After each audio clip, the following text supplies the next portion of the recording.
Hello again, everyone, and welcome back to a Late Gamer Collector's Corner. Today, in the Collector's Corner, we are taking a look at Final Fantasy XVI's Limited Edition DualSense controller and PlayStation 5 console covers. Why I have this accent going on, I have no idea, but this was one of those rare finds as I was hunting for on eBay that honestly I did not think was going to happen. Interesting fun fact about both of these were Japan exclusive items for Final Fantasy XVI's launch. I thought I would get really creative and use some of those websites that actually ship to you said items, and it just does the conversion rates. Turns out conversion rates are very expensive still, especially when you try and use said websites. So I was like, well, we're just gonna wait until an opportunity presents itself. Somebody had both of these listed in a combo on eBay. I think originally they wanted $300, give or take. And they sent me an offer for, I don't even remember what it was, but at the time I was like, you know what? I'm going to counter them something I don't think they are going to take. I ended up countering them $150 and they took it. And I was like, this deal is either too good to be true or a scam or it's legit. Long story short, it turned out it was legit. I paid with a credit card just in case.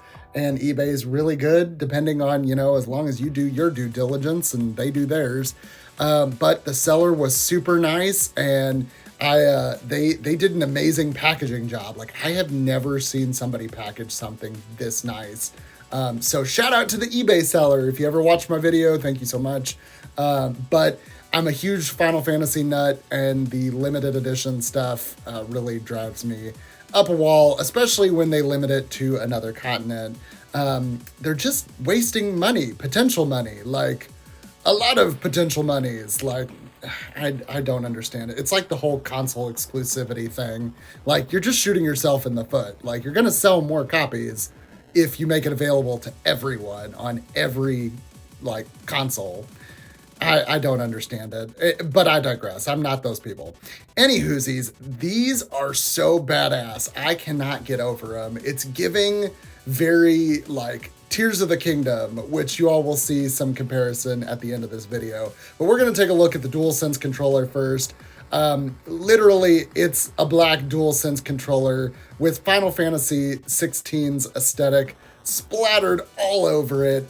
I ended up getting the collector's edition of this game. I will leave a card for it at the end of this video in case you want to check that out.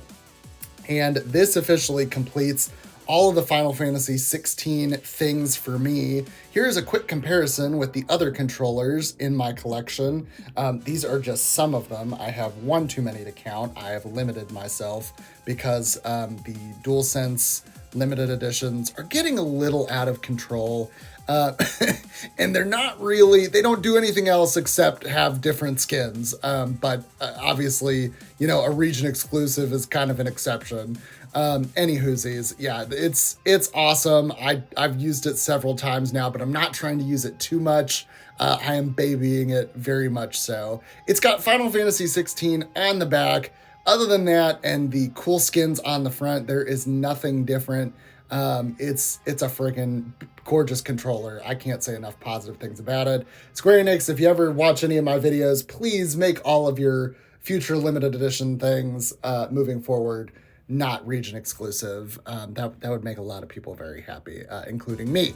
Anywhoosies, this is what it looks like when you first put it on the charger, and that LED just chef's kiss.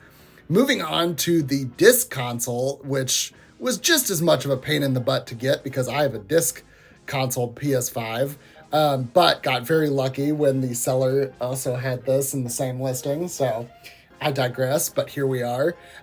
This is the disc version of the limited plates for the PS5. It's all black, and the only thing about this is that one of the plates actually has the insignia for the Final Fantasy XVI game, which is the two Eikons, which, truth be told, I just had to look it up because it's been so long and there's so many different ways and so many different names for all the different summons and all the different Final Fantasy games. Lord help me, I feel like I need a guide in front of me at all times. but we are going to get it out of the box here and get it on the PS5 and take a look at it.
This console cover is going to look so amazing on this. Some of the digital renders made this look a little bit smaller than it actually was.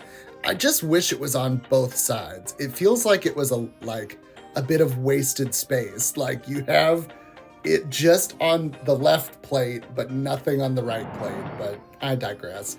And I've been rocking the base white for the longest time. I kind of had a feeling when they were like, there's interchangeable plates. I was like, oh, it's going to be like the 3DS plates all over again, or, you know, iPhone cases, or anything that eventually like is going to be incompatible with the next thing. And part of me was like, I knew I wanted the PS5 Pro when it was announced, but then in post, when they were like, nothing's compatible with anything moving forward, and then on top of that, it was $700, and I really didn't want to be dropping $700 on a console at the time. I was like, I think I'm okay with just spending a little bit of money on some nice plates and just souping up the PS5 base model and being done with it. So here is the first plate on, and I actually am going to show you all kind of what it looks like with the dual toned look. It's giving Kingdom Hearts 2 Roxas black and white vibes, which I thoroughly enjoyed. And then we will take the other white plate off and see what it looks like all black.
And last but not least, we finally have the other plate secured. And now the PS5 has transitioned from the white base model to the limited edition Final Fantasy 16 exclusive cover. And it looks so good. Oh, I love it so much. And now we're going to get the rest of it on and just back to back with the controller. It looks freaking awesome. I kind of wish they would have used like the crystal effect they got going on the other side. That would have been cool. Maybe if I get creative later, I will try and figure out how to maybe make this more custom. I don't know. But yeah, this is everything you get if you manage to get your hands on this. Definitely keep an eye on the eBay listings because something's gonna give eventually. In my case, the seller just really needed the money at the time. So if you watch the right listing and you pull the trigger at the right time and also reach out to said people, I've actually had some really good luck reaching out to people. Last but not least, we have the Tears of the Kingdom Nintendo Switch OLED compared to the Final Fantasy DualSense, and it's mirroring each other very well. I like it a lot.